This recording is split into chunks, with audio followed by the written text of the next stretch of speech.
তাদের সমাজে যারা ইনসাফের কথা বলে তাদের অবস্থা আমরা দেখেছি।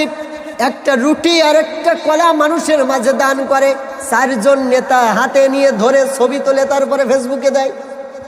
একটা গরিব মানুষকে একটা কলাও যদি কেউ দান করে, খাইতে দেয়, তারপরেও 4 জন নেতা এইভাবে কলাটা হাতে নিয়ে, রুটিটা হাতে নিয়ে তাকে দিয়ে ওইটাকে আবার ছবি তুলে আবার ফেসবুকে মেরে দেয়। আছে না নাই? আল্লাহর হাবিব সাল্লাল্লাহু আলাইহি সাল্লাম বলেন, ইকরামাদিশ শাইবাতিল মুসলিম।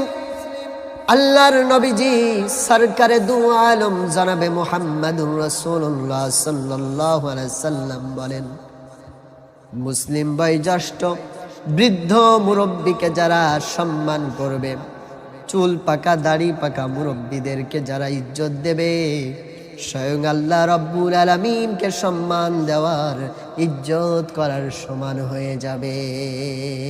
সুবহানাল্লাহ বলেন।